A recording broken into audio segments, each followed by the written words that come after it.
En cette période de fête de fin d'année, il y a beaucoup de choses à préparer pour recevoir familles et amis. Et l'on est sans doute moins vigilant à quelques petits détails. C'est comme cela qu'arrivent les accidents domestiques. Parlons-en avec un sapeur-pompier dans la rubrique « Mes conseils santé ».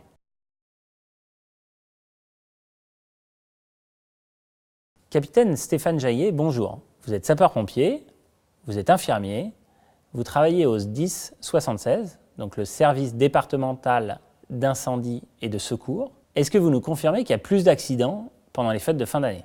Alors il n'y a pas plus d'accidents pendant les fêtes de fin d'année, ce sont surtout des accidents différents du reste de l'année. On a la brûlure du barbecue qui va se transformer en brûlure au coin du four ou au coin de la cheminée en hiver. C'est l'accident le plus courant à cette période-là ou il y en a d'autres ? Un des accidents les plus fréquemment rencontrés, surtout assez dramatique, c'est l'intoxication au monoxyde de carbone, qui est liée à plusieurs phénomènes, comme le mauvais entretien des appareils de chauffage. On a également des problèmes de ventilation dans les maisons d'habitation et de temps en temps des utilisations farfelues de groupes électrogènes dans les garages ou dans les sous-sols, voire de bras zéro. Donc comment on peut s'en prémunir de tous ces accidents ? À quoi il faut faire attention ?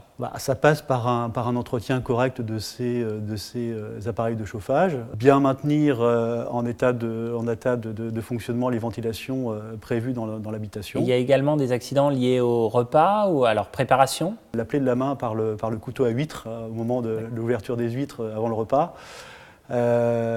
C'est assez symbolique de cette période. Au moment de l'accident, si on a une hémorragie associée, si on a un saignement associé, de comprimer la plaie avec soit un linge propre, soit avec un paquet de compresses pour arrêter le saignement, ce qui suffit en général.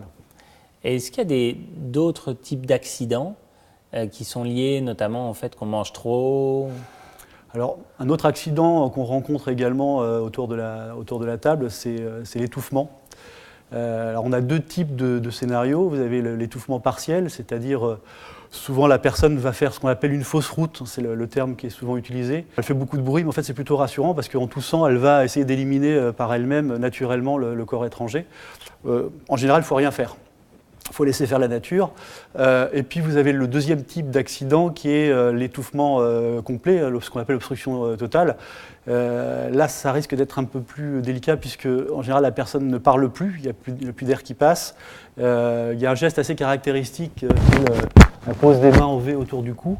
Et là, il va falloir l'aider à évacuer le corps étranger en tapant entre les omoplates avec des claques assez vives, environ 5 claques entre les omoplates.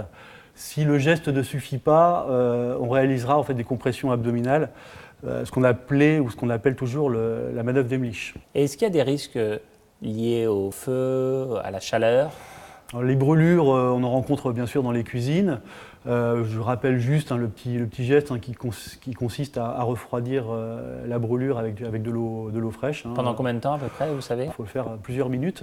Si la brûlure est plus importante, elle est plus grave, il faudra appeler le 15 et le médecin donnera un conseil concernant l'arrosage. Et est-ce qu'il y a des risques d'incendie avec les bougies par exemple, les feux de cheminée ?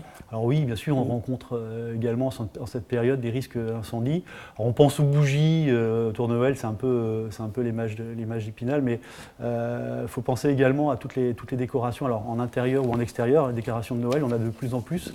On voit de plus en plus des décorations en extérieur et le risque d'incendie est surtout lié à la surcharge électrique. Sur une même prise, on va brancher plusieurs multiprises et là, on a des risques d'incendie par échauffement en fait, du dispositif électrique. D'accord. Et pour finir, quels seraient vos 2 derniers conseils ? Je rappelle peut-être les 2 numéros d'urgence qui sont le 15, le SAMU pour toute problématique médicale, et puis le 18 pour les problématiques de sinistres associés. On a parlé de l'intoxication au monoxyde de carbone ou du feu tout à l'heure. Puis un autre conseil par rapport à la boisson, celui qui conduit ne boit pas. Eh bien, écoutez, mon capitaine, merci beaucoup pour toutes ces informations. Donc nous avons bien compris qu'il fallait faire la fête, mais ne pas en abuser.